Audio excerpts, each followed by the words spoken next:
메리 크리스마스라고 해놓고서는 좀 오늘 주제는 조금 무겁습니다.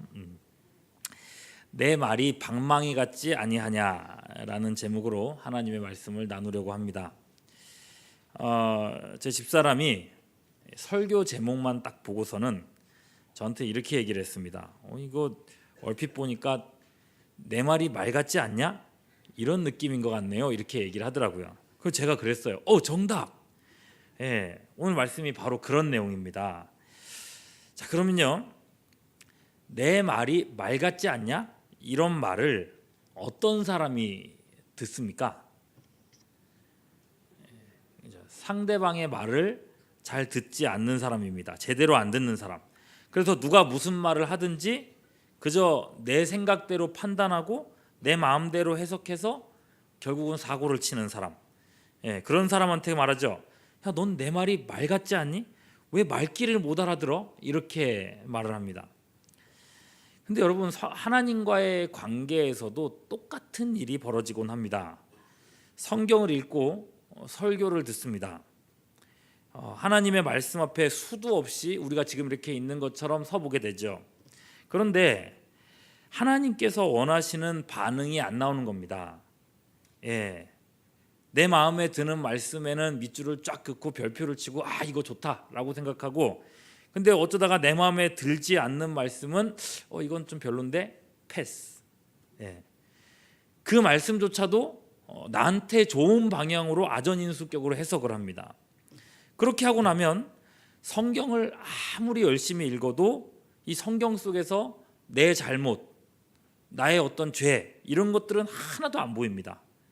나는 항상 괜찮은 사람입니다. 내 생각은 틀림이 없고 내가 하는 일이 항상 옳다고 생각합니다. 그러면서 다른 사람의 잘못은 왜 그렇게 잘 보일까요?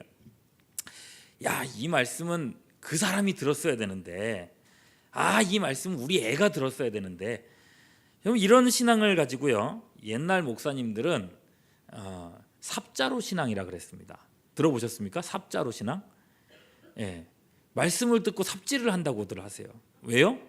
이거 듣고 내가 나한테 주시는 말씀인데 그걸 어떻게 해요? 다른 사람한테 이렇게 다 퍼가지고 이건 다른 사람 들어야 된다고. 틀린 건 언제나 다른 사람입니다.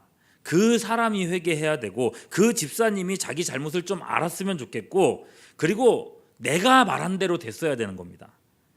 오늘 말씀은요, 그런 분들을 위해서 주시는 말씀입니다. 여호와의 말씀이니라 내 말이, 하나님의 말씀이 불 같지 아니하냐? 바위를 쳐서 부스러뜨리는 방망이 같지 아니하냐? 하나님이 사람에게요, 말하자면 따지시는 겁니다. 나는 너희에게 불처럼 방망이처럼 말하고 있는데 너희는 어떻게 그렇게 무심할 수가 있는가? 말씀을 대하는 태도가 도대체 그게 뭐냐? 그렇게 물으시는 거예요. 여러분, 예레미야 시대의 사람들이 그랬습니다. 말씀을 말씀으로서 대하지 않았습니다. 말씀이 가까이에 있었고 선지자들이 항상 그들 곁에 있었지만 말씀과 상관없는 삶을 살았습니다. 말씀을 들어도 내 생각과 내 뜻이 더 중요했습니다. 여러분, 우리가 한동안 새벽기도 때마다 예레미야서를 가지고 말씀을 계속 전해왔었어요. 여러분, 예레미야서의 핵심 주제가 뭡니까? 우리나라는 망한다, 이겁니다. 어느 나라에게요? 바벨론에게요. 새벽기도를 한 번도 안 나오신 분들처럼 이렇게, 바벨론에게 망한다는 말씀입니다. 그것도 우리가 너무 범죄해서 하나님의 심판을 받아서 바벨론에게 망하게 된다는 겁니다. 그러니까 백성들아, 너희는 그들에게 저항하지 말고 그냥 바벨론에 투항해라. 이거 너희가 받는 벌이다. 그러니까 투항하고 포로로 잡혀가라. 그럼 거기에 은혜가 있다. 이런 말씀입니다. 그런데 여러분, 백성들은요, 예레미야의 이런 말씀을 싫어라 했습니다. 저 매국노.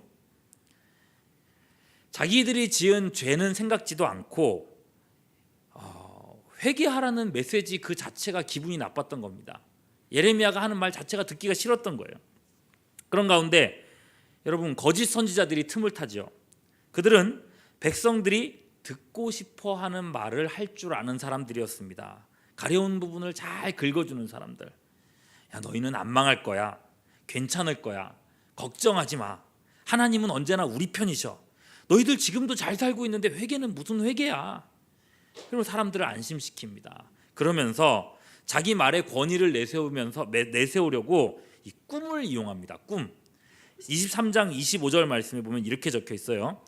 내 이름으로 거짓을 예언하는 선지자들의 말에 뭐라 그래요?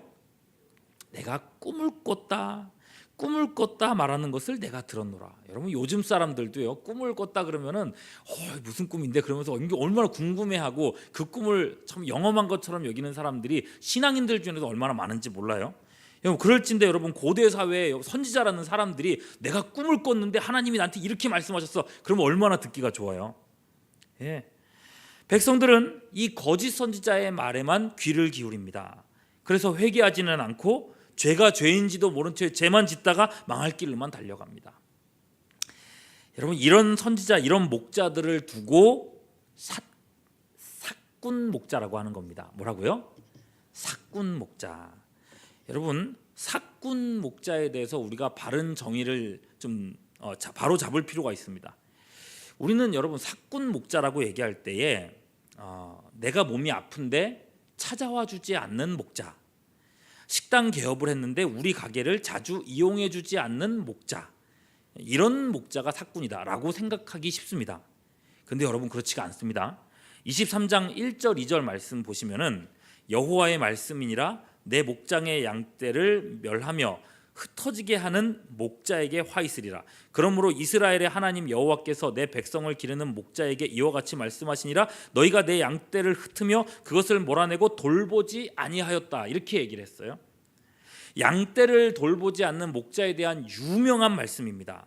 그리고 이 말씀 이후에 나오는 내용은 너희는 왜 열심히 찾아가지 않냐 이게 아닙니다. 왜 돌보러 다니지 않냐 이게 아니에요.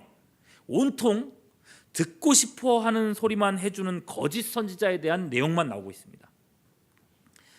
양들을 돌보지 않는다는 것은요, 말씀을 말씀으로 전하지 않는 것입니다. 말씀 연구를 게을리하는 것이 양을 돌보지 않는 것입니다. 왜 그렇습니까? 여러분 양을 돌보는 것, 사람의 영혼을 변화시키는 것은 사람의 손길이 아니라 진리의 말씀만이 성도의 삶을 바른 길로 인도하시기 때문에 그렇습니다. 여러분 그래서일 겁니다. 초대교회 사도들도요, 자신의 사역을 이렇게 조정을 했습니다. 사도행전 6장 2절에서 4절 잘 아시는 말씀이에요. 12사도가 모든 제자를 불러 이르되 우리가 하나님의 말씀을 제쳐놓고 접대를 일삼는 것이 마땅하지 아니하니 형제들아 너희 가운데서 성령과 지혜가 충만하여 칭찬받는 사람 7을 택하라. 우리가 그 일을 그들에게 맡기고 우리는 오로지 기도하는 일과 말씀 사역에 힘쓰리라. 여러분 초대 이 사도들도요, 이 사역의 어떤 기준과 이 균형을 이렇게 잡아갔다는 겁니다. 참 목자는요, 하나님의 말씀과 그분의 뜻에 온전히 집중하고 그것을 전하기 위해 애쓰는 사람들이 참 목자라는 거예요. 그러나 예레미야 시대 사람들 보십시오. 참 말씀 사역자인 예레미야의 말을 배척했습니다. 그저 듣고 싶은 말만 듣다가 심판에 떨어집니다. 이런 거짓 선지자들과 백성들에게 하나님은 통분히 외치고 계시는 겁니다. 다시 한번 여호와의 말씀이니라. 내 말이 불 같지 않냐? 바위를 쳐서 부스러뜨리는 방망이 같지 않냐? 여러분 하나님의 말씀을 제대로 만나면 마치 뜨거운 불에 데인 것처럼 또는 방망이로 두들겨 맞은 것처럼 그렇게 반응할 수밖에 없다고 말씀하시는 거예요. 여러분 하나님의 말씀은요 불입니다. 만지면 화상을 입습니다. 데이기만 하면 다행이죠. 그죠? 잘못 건드리면 모든 것을 태우는 것이 불이기도 합니다. 여러분 오늘 본문에서 말씀하는 불은 마음의 악함을 드러내는 불입니다. 말씀의 불이 우리 심령에 비춰지면 내 속 어둠 가운데 꽁꽁 숨겨놨던 모든 죄악들이 드러납니다. 여러분 죄가 그래요. 남한테 들켜지지만 않으면, 남들에게 드러나지만 않으면 아무렇지도 않게 짓는 게 죄 아닙니까? 남들이 보지 않으면 길에서도 얼마든지 나는 잘못된 행동을 할 수가 있고요. 남들이 보지만 않으면 나는 내 직분과 그런 것과 상관없이 나는 얼마든지 잘못된 행동을 할 수 있습니다. 그게 사람입니다. 그러다가 그게 드러나죠. 그러면 엄청난 수치를 당합니다. 수치스럽다고 생각합니다. 그때 하는 말이 뭡니까? 사람들이 이렇게 하면서 뭐라고 합니까? 네? 안 당해보셔서 네. 나 뜨거워서 못 살겠다 그렇게 얘기하죠. 다시요. 나 뜨거워서 못 살겠다 얘기하지 않습니까? 에스라 9장에 가면 정확하게 그런 이야기가 나옵니다. 에스라 9장 4절에 보면 이스라엘 하나님의 말씀을 인하여 떠는 자들 앞에서 에스라가 백성의 죄악으로 말미암아서 이렇게 고백하는 장면이 나옵니다. 6절 개역 한글판 말씀이에요. 말하기를 나의 하나님이여 내가 부끄러워 낯이 여기서 뭐라고 돼 있습니까? 그죠? 잘 띄우셨네. 낯이 뜨뜻하여 감히 나의 하나님을 향하여 얼굴을 들지 못하오니 이는 우리 죄악이 많아 정수리에 넘치고 우리 허물이 커서 하늘에 미침이니이다. 하나님의 말씀의 빛이 내 안에 비춰지니까 그 불이 내 안에 비춰지니까 낯이 뜨뜻해졌다는 거예요. 부끄러워서. 여러분 내 말이 불 같지 않냐? 주님께서 말씀하실 때 그 의미가 너무나도 분명한 겁니다. 너희가 성경을 읽을 때에 너희 얼굴이 좀 뜨끈해지지 않더냐? 너희 죄악이 떠오르지 않더냐? 너희가 여전히 괜찮은 사람처럼만 보이더냐? 그럼 이런 뜻이에요. 말씀은 우리 안에 잘못과 죄악을 드러내는 불입니다. 여러분 올 한 해 하나님의 말씀을 수도 없이 들어오시면서 불과 같은 은혜를 좀 경험해 보셨습니까? 오늘 밤에 꼭 이렇게 기도하실 수 있기를 바랍니다. 하나님, 주님의 말씀이 불같이 내 영혼을 비추어 주옵소서. 내 속의 죄악을 드러내 주시고 이 죄로 인하여서 내가 십자가 앞으로 다시 한번 나갈 수 있도록 도와주시옵소서. 죄를 깨닫지 못하면요 십자가 앞으로 나가지 않습니다. 사람은요. 하나님의 말씀이 오늘 밤에 강력하게 역사하셔서 불같이 역사하셔서 우리의 영혼을 정금같이 새롭게 하는 역사가 일어날 수 있기를 주님의 이름으로 축원합니다. 자, 말씀에 대해서 또 한 가지로 얘기하세요. 뭐라고 했습니까? 바위를 쳐서 부스러뜨리는 방망이 같지 아니하냐. 자, 여러분 생각해 보십시오. 어떤 방망이면 바위를 쳐서 부스러뜨릴 수 있을까요? 요즘에는 뭐 쇠파이프 이런 걸 얘기할 수 있겠죠. 근데 여러분 고대 사회에 그런 쇠파이프 같은 방망이가 어디 있겠습니까? 그죠? 방망이라고 그러면 나무 방망이겠죠. 사실 쇠파이프로도 바위를 부술 수는 없습니다. 그러나 하나님의 말씀은 그렇다는 것입니다. 바위를 부수는 강력한 방망이가 있다면 그것은 바로 하나님의 말씀이라는 것입니다. 말씀은 인간의 완고한 마음, 바위보다도 더 견고한 완고한 마음을 쳐서 부스러뜨리는 방망이라는 것입니다. 말씀에 제대로 맞으면 사람이 정신을 못 차립니다. 그 말씀이 내 죄악된 자아와 충돌되기 때문에 그렇습니다. 여러분 우리 중에 타락하지 않은 사람 아무도 없습니다. 죄짓지 않는 사람 아무도 없어요. 시편 143편 2절 말씀 같이 한번 읽어보시죠. 시작. 주의 종에게 심판을 행하지 마소서. 주의 눈앞에는 의로운 인생이 하나도 없다고 했습니다. 의인은 없나니 하나도 없다고요. 하나님 앞에 의로운 인생이 하나도 없다고 하는 이 말은 누구든지 이 말씀 앞에 부딪혔을 때 그 심령이 깨질 수밖에 없다는 말씀이라는 겁니다. 미국의 어떤 교회에서 이제 큰 교회에서 이제 몇백 명, 몇천 명이 모인 교회에서 부흥회를 했답니다. 그런데 강사 목사님이 그 부흥회 자리에 꽤나 늦게 도착을 하신 거예요. 그 사람들이 막 기다리고 찬양 계속해서 막 두 곡 세 곡을 하면서 기다리고 있었던 거죠. 그러다가 드디어 목사님이 나타났습니다. 그리고 올라와서는 여러분 죄송합니다라고 이제 인사를 하고서는 늦은 이유를 이제 설명을 하십니다. 제가 이곳에 막 급하게 오는데 아니 120km로 달려오는 5톤 트럭에 그냥 치이지 않았겠습니까? 그래서 그거 사고 수습하느라고 이렇게 늦게 왔습니다. 이렇게 대답을 했답니다. 지금 여러분 같은 이런 표정들을 그때 사람들이 이렇게 짓고 있었던 거죠. 그때 목사님 이 말이 되는 소리를 하는 겁니까? 라는 표정으로 목사님을 다들 쳐다보고 있었던 거예요. 그때 목사님이 이렇게 대답을 했답니다. 네, 120km로 달리는 5톤 트럭에 치여서 정상적으로 살아있을 사람이 어디 있냐는 표정으로 저를 보고 계신 것 같은데요. 맞습니다. 그렇다면 여러분, 저는 여러분들에게 한번 묻고 싶습니다. 만물의 창조주여 우주보다 크신 그리스도와 부딪히신 여러분들의 전 인격과 전 인생이 그리스도와 부딪히셨는데 여러분은 어떻게 그렇게 정상적으로 사실 수가 있습니까?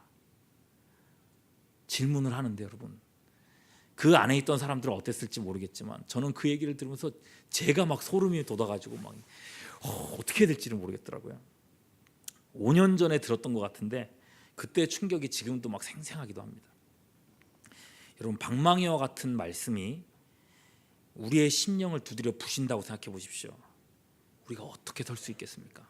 우리가 어떻게 설 수 있겠습니까? 여러분, 심지어 이 순전한 예레미야 선지자조차도 하나님의 말씀 앞에 부딪혔을 때 이 사람도 완전히 무너지고 말았습니다. 여러분, 오늘 읽었던 말씀 앞쪽 23장 9절 말씀에 예레미야가 이렇게 고백합니다. 선지자들에 대한 말씀이라 내 마음이 상하며 내 모든 뼈가 떨리며 내가 취한 사람 같으며 포도주에 잡힌 사람 같으니 왜요? 이는 여호와와 그 거룩한 말씀 때문이라. 말씀 때문이라. 여호와와 그 거룩한 말씀 때문에 예레미야는 두려움에 떨었습니다. 뼈가 떨릴 정도로 말씀에 압도당했습니다. 마치 술에 취한 사람처럼 정신을 차릴 수가 없었다고 말하고 있습니다. 말씀 앞에 제대로 서 봤던 사람만 느낄 수 있는 두려움일 겁니다. 여러분, 이 말씀을 보면서 우리 자신에 대해서 생각해 보게 됩니다. 내 말이 불 같지 않느냐? 바위를 쳐서 부서뜨리는 방망이 같지 않느냐? 여러분, 이 말씀은 우리에게 주시는 말씀이라는 겁니다. 여러분, 올 한 해도 우리는 죄악 세상 속에서 살아왔습니다. 죄짓지 않고는, 타협하지 않고는 살아갈 수 없는 그 구조 속에서 우리는 살아가고 있습니다. 거기에 우리가 입고 있는 이 육신 역시도 죄성의 지배를 받고 있는 몸입니다. 죄를 안 지을 수가 없다는 거예요. 여러분, 우리는 죄에 대해서 어쩔 수 없는 한계를 안고 살아가는 사람들입니다. 그래서 사도 바울조차도요, 이 문제 때문에 얼마나 절망했는지 모릅니다. 그래서 이렇게 외쳤습니다. 로마서 7장 24절 같이 한번 읽겠습니다. 시작.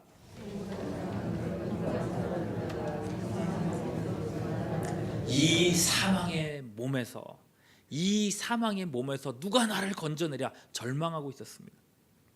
여러분, 이것이 우리의 현실일 텐데 하나님의 말씀을 들으면서도 나는 항상 옳은 사람이었고 나는 항상 괜찮은 사람이었습니다. 말씀에서 불편한 내용이 나오면 쿨하게 패스하면 그만이었습니다. 이건 내가 들을 말씀이 아니었어. 그래서 여러분, 이날 이때까지 정말 제대로 된 회개 한번 해본 적이 없습니다. 요한일서 1장 10절 말씀은 이렇게 얘기하고 있습니다. 같이 한번 읽어볼게요. 시작. 만일 우리가 범죄하지 아니하였다 하면 하나님을 거짓말하는 이로 만드는 것이니 또한 그의 말씀이 우리 속에 있지 아니하니라. 1년 내내 말씀을 들었는데 정작 내 속에는 그분의 말씀이 하나도 없습니다. 나는 항상 옳았고 그때마다 하나님은 거짓말쟁이가 되어야 했습니다. 여러분, 성령께서 오늘 밤에 우리 안에 역사하시기를 원합니다. 올 한 해 여러분의 마음을 불편하게 했던 말씀들, 시험 들 것 같았던 그 말씀, 사명과 생활 사이에서 갈등하게 했었던 말씀들, 남이나 들었으면 했던 그 말씀들이 이제라도 불처럼 우리의 심령을 비추어 주시기를 소망합니다. 바위처럼 딱딱하게 굳어있던 우리의 심령을 그 방망이로 부숴줄 수 있기를 소망합니다.